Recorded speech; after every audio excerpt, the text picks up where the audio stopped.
नमस्कार विद्यार्थी मित्रांनो, स्वागत आहे तुमचं SK MPSC अकॅडमी या आपल्या यूट्यूब चॅनलमध्ये। आज दिनांक 23 मार्च 2024 वार आहे शनिवार। तुमच्यासाठी घेऊन आलो आहे संपूर्ण लोकसत्ता वृत्तपत्र विश्लेषण।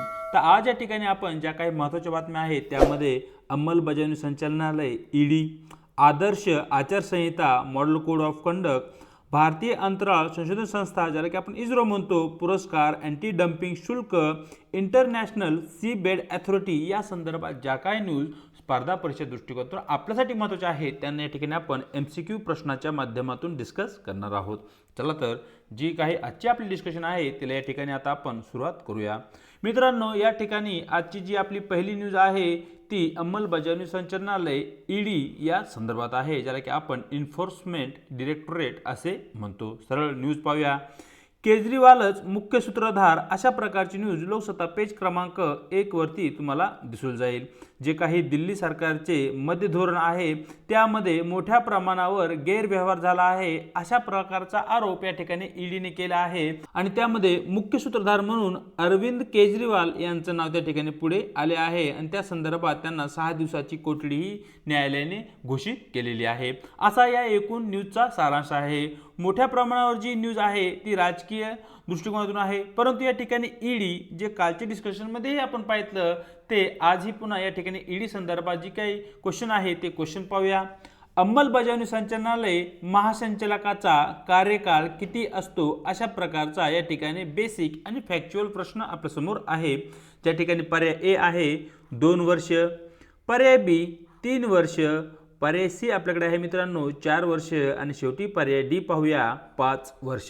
तर तुम्हाला माहिती असलं पाहिजे की जे काही ईडी आहे, ईडीचे महासंचालक म्हणून कार्य करणारे जे काही मुख्य कार्यकारी अधिकारी आहेत त्यांचा कार्यकाळ हा एकूण 3 वर्षाचा असतो। म्हणजेच या ठिकाणी प्रश्न क्रमांक 1 चं आपले योग्य उत्तर राहील पर्याय बी। पाहूया प्रश्न क्रमांक 2। आर्थिक गुन्ह्यांच्या तपासासाठी अंमलबजावणी संचालनालयाकडे खालीलपैकी कोणता अधिकार नाही अशा प्रकारचा मित्रांनो या ठिकाणी आपला प्रश्न आहे। ज्या ठिकाणी पर्याय ए छापे मारणे आणि शोध घेणे, बी मालमत्ता जप्त करणे, सी वॉरंट शिवाय अटक करणे, डी नोटीस जारी करणे आणि व्यक्तींना बोलवणे। तर तुम्हाला माहिती असलं पाहिजे जे काही आर्थिक गुन्हे आहेत त्याच्या तपासामध्ये जर ईडीला कशा संबंधित चौकशी करायची असेल तर संबंधित मालमत्तेवर किंवा संबंधित मालमत्तेचा शोध घेण्याचं कार्य या ठिकाणी ईडी करू शकते। त्याचबरोबर संबंधित व्यक्ती जी काही मालमत्ता आहे तिला जप्त करण्याचाही अधिकार या ठिकाणी ईडीकडे आहे आणि त्याचबरोबर संबंधित मालमत्तेसंबंधी जो काही आरोपी आहे त्या व्यक्तीला नोटीस जारी करणे, त्या व्यक्तीला चौकशीसाठी बोलवणे अशा प्रकारचे अधिकार या ठिकाणी ईडीला देण्यात आले आहेत। परंतु ईडी वॉरंट शिवाय या ठिकाणी कोणालाही अटक करू शकत नाही। म्हणजे प्रश्न क्रमांक 2 चं योग्य उत्तर राहील पर्याय सी। चलूया आजच्या आपल्या पुढच्या प्रश्नाकडे पाहूया। आजची आपली पुढची न्यूज जी की या ठिकाणी आदर्श आचारसंहिता मॉडेल कोड ऑफ कंडक्ट संदर्भात आहे। सर्वप्रथम न्यूज पाहूया। आचारसंहितेचा रोहियो कामांनाही फटका अशा प्रकारची न्यूज लोकसत्ता पेज क्रमांक 1 वर तुम्हाला दिसून जाईल। रोहियो म्हणजे जे काही आपल्याकडे ट्रान्सफॉर्मर असतं आपण ज्याला की डीपी म्हणतो, या डीपी जी काही कामं आहेत या ठिकाणी आचारसंहितेमुळे खोळंबली आहेत त्या संदर्भात ती न्यूज आहे। एकूण तशा त्या न्यूजचा संदर्भ आहे। सरळ या ठिकाणी जे आपले प्रश्न आहेत ते प्रश्न पाहूया। निवडणुकीच्या समाप्तीनंतर आदर्श आचारसंहिता मॉडेल कोड ऑफ कंडक्टचा कालावधी किती असतो? म्हणजे एकदा निवडणूक झाली की त्यानंतर जो काही आचारसंहिता आहे तिचा कालावधी किती असतो असा आपला या ठिकाणी प्रश्न आहे। ज्या ठिकाणी पर्याय ए आहे 7 दिवस, बी 14 दिवस, सी 21 दिवस, डी आपल्याकडे आहे निवडणूक निकाल जाहीर होईपर्यंत। तर तुम्हाला माहिती असलं पाहिजे की जेव्हा इलेक्शन डिक्लेअर होतात म्हणजे ठराविक दिवशी या ठिकाणी इलेक्शन कमिशन काय करतं, इलेक्शन डिक्लेअर करतं त्या दिवसापासून या ठिकाणी आदर्श आचारसंहिता ही लागू होते आणि तिची जी काही समाप्ती आहे ती समाप्ती निवडणुकांचे जे काही निकाल आहेत ते निकाल जाहीर झाले की या ठिकाणी मॉडेल कोड ऑफ कंडक्ट या ठिकाणी समाप्त होते। म्हणजे जेव्हा निवडणूक जाहीर होते आणि निवडणुकीचा निकाल जेव्हा जाहीर होतो या कालावधी दरम्यानच आपल्याला आदर्श आचारसंहिता MCC या ठिकाणी देशामध्ये लागू असलेली दिसते। म्हणजे प्रश्न क्रमांक 3चं योग्य उत्तर राहील पर्याय डी. चलूया प्रश्न क्रमांक 4 कडे. आदर्श आचारसंहितेचे उल्लंघन करणाऱ्या उमेदवार किंवा पक्षाविरुद्ध निवडणूक आयोग काय उपाययोजना किंवा काय कारवाई करू शकतो, अशा प्रकारचा मित्रांनो या ठिकाणी आपला प्रश्न आहे. ज्या ठिकाणी पर्याय ए या ठिकाणी तो पक्ष किंवा तो जो उमेदवार आहे त्याला या ठिकाणी चेतावणी जारी केली जाऊ शकते. त्याचबरोबर निवडणूक आयोग उमेदवार अपात्र ठरू शकतात, उमेदवाराला दंड किंवा पक्षाला या ठिकाणी दंड आकारला जाऊ शकतो आणि शेवटी पर्याय डी आपल्याकडे आहे वरील सर्व. तर या ठिकाणी मित्रांनो जी काही आचारसंहिता आहे, आचारसंहितेचं एखाद्या उमेदवाराने जर उल्लंघन केलं, एखाद्या पक्षाने जर उल्लंघन केलं तर निवडणूक आयोगाकडे असे अधिकार आहेत की ते त्या ठिकाणी त्या व्यक्तीला, त्या पक्षाला या ठिकाणी चेतावणी देऊ शकतात, एक वॉर्निंग देऊ शकतात. त्याचबरोबर जर ठराविक व्यक्ती ऐकत नसेल, एका लिमिटच्या बाहेर जाऊन त्यांनी जर आचारसंहितेचं उल्लंघन केलं असेल तर अशा परिस्थितीमध्ये तो उमेदवार अपात्र डिस्क्वालिफाय करण्याचं कार्यही किंवा अधिकार या ठिकाणी भारतीय निवडणूक आयोगाकडे आहे आणि त्या व्यक्तीला, त्या पक्षाला या ठिकाणी काही फाईनही लावला जाऊ शकतो. म्हणजे या ठिकाणी आपला जो योग्य उत्तर आहे ते आहे पर्याय डी. वरील सर्वच्या सर्व अधिकार या ठिकाणी निवडणूक आयोगाकडे आहे जेव्हा एखादा पक्ष व्यक्ती आदर्श आचारसंहितेचं उल्लंघन करेल तेव्हा. पाहूया आजची आपली पुढची न्यूज, जी की या ठिकाणी भारतीय अंतराळ संशोधन संस्था इस्रो संदर्भात आहे. सर्वप्रथम न्यूज पाहूया. इस्रोच्या पुष्पकची चाचणी, अशा प्रकारची न्यूज लोकसत्ता पेज क्रमांक 1 वर तुम्हाला दिसून जाईल. या ठिकाणी इस्रोने अलीकडे जे काही पुष्पक आहे या पुष्पक वाहनाची चाचणी केली आहे. हे जे पुष्पक वाहन आहे याचा जो काही वापर आहे तो पुनर्वापरासाठी केला जाणार आहे. म्हणजे जेव्हा केव्हा आपण एखादा उपग्रह आकाशामध्ये पाठवतो तेव्हा त्या ठिकाणी आपण रॉकेटचा वापर करत असतो. हे जे रॉकेट आहे, एकदा का तो उपग्रह आकाशामध्ये गेला की ते रॉकेट आपल्या कसल्याही कामाचे राहत नाही. परंतु आता इस्रोने पुष्पक नावाचे एक वाहन निर्माण करण्यासाठी इस्रो प्रयत्न करत आहे. त्याच्या चाचण्या सध्या चालू आहेत. म्हणजे जर एक्स नावाचा उपग्रह असेल, त्या उपग्रहाला या रॉकेटच्या माध्यमातून आकाशामध्ये सोडलं जाईल आणि हे जे रॉकेट आहे ते परत पुनर्वापरासाठी जमिनीवर परतेल, अशा प्रकारची ती चाचणी आहे. याचा मुख्य उद्देश काय आहे किंवा याचा फायदा काय आहे, तर जे काही उपग्रह प्रक्षेपण करण्यासाठी येणारा खर्च आहे तो खर्च कमी होईल. परिणामी जे काही कॉस्ट आहे, जे काही लोड आहे तो लोड कमी होईल आणि यातूनच स्पर्धात्मकता वाढेल. जागतिक स्तरावर भारताकडून प्रक्षेपित केले जाणारे जे काही उपग्रह आहेत त्यांच्यासाठी घेतला जाणारा जो काही पैसा आहे तो कमी असेल, चार्ज कमी असेल. त्यामुळे जास्तीत जास्त लोक या ठिकाणी, जास्तीत जास्त देशाचे जे काही उपग्रह आहेत ते भारतामार्फत या ठिकाणी आकाशामध्ये प्रक्षेपित केले जातील, ज्याचा फायदा एकूणच भारतीय अर्थव्यवस्था, इस्रो यांना होईल. पाहूया आजचे आपले या ठिकाणी प्रश्न.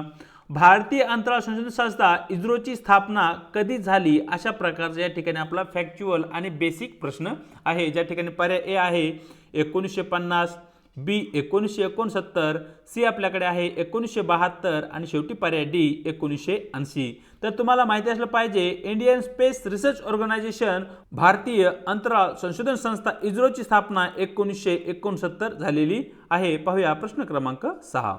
भारतीय अंतराळ कार्यक्रमाचे जनक म्हणून कोणाला ओळखले जाते, अशा प्रकारचा या ठिकाणी आपला प्रश्न आहे. ज्या ठिकाणी पर्याय A doctor Vikram Sarabhai, B doctor APJ Abdul Kalam, C doctor Homi Bhabha आणि शेवटी पर्याय डी आपल्याकडे आहे सतीश धवन. तर मित्रांनो तुम्हाला माहिती असलं पाहिजे की भारतीय अंतराळ कार्यक्रमाचे जनक म्हणून या ठिकाणी आपण डॉक्टर विक्रम साराभाई यांना ओळखतो. पाहूया आजचे आपले पुढचे प्रश्न. ज्या ठिकाणी जे काही प्रश्न आहेत ते पुरस्कारावर आधारित आहेत. या ठिकाणी सर्वप्रथम जी न्यूज आहे ती न्यूज पाहूया. पंतप्रधान मोदींना भूतानचा सर्वोच्च नागरी पुरस्कार प्रदान, अशा प्रकारची न्यूज लोकसत्ता पेज क्रमांक 9 वरती तुम्हाला दिसेल जाईल. मागच्या काही दिवसामध्ये जे काही पंतप्रधान नरेंद्र मोदी आहेत यांना विविध पुरस्कार विविध देशांनी या ठिकाणी जाहीर केले आहेत. या ठिकाणी अलीकडेच भूतान सरकारकडून ऑर्डर ऑफ दी ट्रॅक हा जो पुरस्कार आहे तो पंतप्रधान नरेंद्र मोदी यांना या ठिकाणी जाहीर करण्यात आलेला आहे। या ठिकाणी पंतप्रधान नरेंद्र मोदी आणि त्यांना भेटलेले जे काय पुरस्कार आहेत ते येणाऱ्या काळामध्ये यावर क्वेश्चन विचारला जाऊ शकतो किंवा जोड्याच्या माध्यमातूनही हा क्वेश्चन या ठिकाणी विचारला जाऊ शकतो। त्यासाठी आपल्याला पंतप्रधान नरेंद्र मोदी यांना अलीकडील काळामध्ये जे काही प्रमुख देश आहे त्या देशाकडून भेटलेले जे काही नागरी पुरस्कार आहे त्या नागरी पुरस्काराविषयी माहिती असणं आवश्यक आहे। पाहूया आजचा आपला प्रश्न, पंतप्रधान नरेंद्र मोदी यांना 2016 मध्ये कोणत्या देशाच्या भेटी दरम्यान स्टेट ऑर्डर ऑफ गाझी अमीर अमन उल्ला खान हा पुरस्कार देऊन सन्मानित करण्यात आले, अशा प्रकारचा या ठिकाणी मित्रांनो आपला प्रश्न आहे। ज्या ठिकाणी पर्याय ए इराण, बी अफगाणिस्तान, सी उझबेकिस्तान आणि डी आपल्याकडे आहे तजाकिस्तान। तर या ठिकाणी स्टेट ऑर्डर ऑफ गाझी अमीर अमन उल्ला खान हा जो पुरस्कार आहे अफगाणिस्तान या देशाने पंतप्रधान नरेंद्र मोदी यांना 2016 मध्ये देऊन सन्मानित केले होते। म्हणजे प्रश्न क्रमांक 7 चं योग्य उत्तर राहील पर्याय बी। पाहूया प्रश्न क्रमांक 8, 2008 मध्ये पंतप्रधान नरेंद्र मोदी यांना grand collar of the state of Palestine ने सन्मानित करण्यात आले। कोणत्या देशाने परदेशी मान्यवरांना दिलेला हा सर्वोच्च सन्मान आहे? या ठिकाणी पर्याय ए इस्रायल, बी इजिप्त, सी जॉर्डन आणि शेवटी पर्याय आपला डी आहे पॅलेस्टाईन। तर मित्रांनो या ठिकाणी प्रश्न क्रमांक 8 चं योग्य उत्तर राहील पर्याय डी। पॅलेस्टाईन या देशाने grand collar of the state of Palestine हा सन्मान देऊन पंतप्रधान नरेंद्र मोदी यांना सन्मानित केला आहे 2018 मध्ये। चलूया आजच्या आपल्या पुढच्या शेवटच्या 2 प्रश्नाकडे, ज्यामध्ये पहिला जो प्रश्न आहे तो आहे अँटी डम्पिंग शुल्क अँटी डम्पिंग ड्युटी संदर्भात। सरळ प्रश्न पाहूया, अलीकडे सरकारने कोणत्या देशाच्या कास्ट ॲल्युमिनियम मिश्र धातूच्या चाकावर अँटी डम्पिंग शुल्क लावण्याचा निर्णय घेतला आहे, असा या ठिकाणी आपला प्रश्न आहे। ज्या ठिकाणी पर्याय ए चीन, बी रशिया, सी आपल्याकडे आहे मलेशिया आणि शेवटी पर्याय डी मित्रांनो आहे इराण। तर मित्रांनो तुम्हाला माहिती असलं पाहिजे अलीकडेच केंद्र सरकारने चीन या देशामधून आयात केले जाणारे जे काही कास्ट ॲल्युमिनियम मिश्रित धातू आहेत यावर अँटी डम्पिंग ड्युटी हे शुल्क लावण्याचं या ठिकाणी ठरवलेलं आहे। या ठिकाणी जी काही अँटी डम्पिंग ड्युटी आहे या ठिकाणी त्या अँटी डम्पिंग ड्युटी विषयी आपल्याला माहिती असणं आवश्यक आहे। अँटी डम्पिंग ड्युटी एका एक्झाम्पलच्या माध्यमातून आपण समजून घेऊया। फॉर एक्झाम्पल, चीन हा देश एक्स नावाचा जो काही पोलाद आहे ते पोलादाचं उत्पादन करतं आणि भारत हा वाय नावाचं जे काही पोलाद आहे या पोलादाचं या ठिकाणी उत्पादन करतो। मग चीनमध्ये जे काही पोलाद निर्माण केलं जातं त्या पोलादाची निर्यात या ठिकाणी भारतामध्ये केली जाते आणि या ठिकाणी जो काही हे पोलाद या ठिकाणी चीनमध्ये निर्माण करण्यासाठी येणारा जो काही खर्च आहे त्या खर्चापेक्षा कमी दराने भारतामध्ये या ठिकाणी पोलादाची विक्री केली जाते। याच्या मागचा उद्देश काय असतो की भारतामध्ये जे काही पोलाद निर्माण केलं जात आहे ते या ठिकाणी भारतामध्ये माग व्हावे आणि भारतीय पोलादाला या ठिकाणी मागणी राहता काम नये। अशा प्रकारे चीनचं जे काही पोलाद आहे ते पूर्णचं पूर्ण भारतीय बाजारपेठ काबीज करेल आणि एका ठराविक वेळेनंतर भारताची जी काही पोलाद निर्मिती कंपनी आहे ती पूर्णच्या पूर्ण बंद होईल आणि त्यानंतर या ठिकाणी चीनची जी काही कंपनी आहे ती भारतीय बाजारपेठेवर पूर्णच्या पूर्ण कब्जा करेल। म्हणजेच उत्पादन खर्चापेक्षाही कमी दरामध्ये जेव्हा एखादा देश दुसऱ्या देशामध्ये त्याच्या वस्तूची विक्री करतो त्याला आपण डम्पिंग असे म्हणतो। पण या ठिकाणी जर असे एका देशाला आढळून आले की एखादा ठराविक देश आपल्या देशामध्ये उत्पादन खर्चापेक्षा कमी किमतीमध्ये एका विशिष्ट मालाची विक्री करत आहे, मग त्या ठिकाणी तो दुसरा देश या ठिकाणी त्या मालावर अँटी डम्पिंग ड्युटी लावतो। फॉर एक्झाम्पल 50 रुपयाला एखादी पर्टिक्युलर वस्तू जर येत असेल तर या ठिकाणी भारताकडून या वस्तूवर 20 रुपयाचा अँटी डम्पिंग ड्युटी लावली जाईल। म्हणजे या वस्तूची काय किंमत आहे ती 50 न राहता या ठिकाणी आता 70 होईल। म्हणजेच या देशामध्ये आणि या दोन देशामधील जी काही वस्तू आहे त्या वस्तूची जी किंमत आहे ती सेम होईल। अशा प्रकारे या ठिकाणी अँटी डम्पिंग ड्युटी या ड्युटीचा या ठिकाणी उद्देश असलेला आपल्याला दिसतो। प्रश्न क्रमांक 9 चं योग्य उत्तर राहील पर्याय ए। चलूया प्रश्न क्रमांक 10 जो की आजचा आपला शेवटचा प्रश्न आहे। इंटरनॅशनल सी बेड अथॉरिटी बद्दल खालील विधाने विचारात घ्या, अशा प्रकारचा मित्रांनो या ठिकाणी आपला प्रश्न आहे। ज्या ठिकाणी विधान क्रमांक 1, United Nation convention on the sea law ची अंमलबजावणी करण्यासाठी 1984 मध्ये स्थापन झालेली ही एक स्वायत्त आंतरराष्ट्रीय संस्था आहे, अशा प्रकारचं आपलं पहिलं विधान आहे। विधान क्रमांक 2, आंतरराष्ट्रीय समुद्र तळातील खनिज संसाधनाचा शोध आणि शोषणास संबंधित परवाने देण्यासाठी इंटरनॅशनल सी बेड अथॉरिटी जबाबदार आहे किंवा मुख्य म्हणून त्या ठिकाणी कार्य करताना आपल्याला दिसते। अशा प्रकारचं आपलं विधान क्रमांक 2 आहे। तर मित्रांनो, या ठिकाणी विधान क्रमांक 1 या ठिकाणी चुकीचं आहे। जे काही United Nation convention on the sea law ची अंमलबजावणी करण्यासाठी 1994 साली या ठिकाणी इंटरनॅशनल सी बेड अथॉरिटीची स्थापना करण्यात आली होती, की 1984 मध्ये केली गेलेली नाहीये आणि ती एक स्वायत्त आंतरराष्ट्रीय संस्था आहे। त्या पुढची जी लाईन आहे ती अगदी बरोबर असल्या कारणाने या ठिकाणी तुम्हाला माहिती असलं पाहिजे, इंटरनॅशनल सी बेड अथॉरिटीची स्थापना 1994 साली झालेली आहे, 1984 साली नाही। म्हणजेच विधान क्रमांक 1 या ठिकाणी चुकीचे आहे। विधान क्रमांक 2 या ठिकाणी अगदी बरोबर आहे, कारण जे काही आंतरराष्ट्रीय समुद्र आहे त्या समुद्र तळाखालील जे काही खनिज आहे त्याचं संशोधन असेल किंवा त्याचा उपसा असेल, खनन असेल, हे करण्यासाठी जे काही परवाने आहेत ते परवाने या ठिकाणी इंटरनॅशनल सी बेड अथॉरिटीकडून दिले जातात। म्हणजेच या ठिकाणी आपल्या पर्यायामध्ये आपलं योग्य उत्तर असेल पर्याय ए, म्हणजे फक्त विधान क्रमांक 1 या ठिकाणी चुकीचं आहे।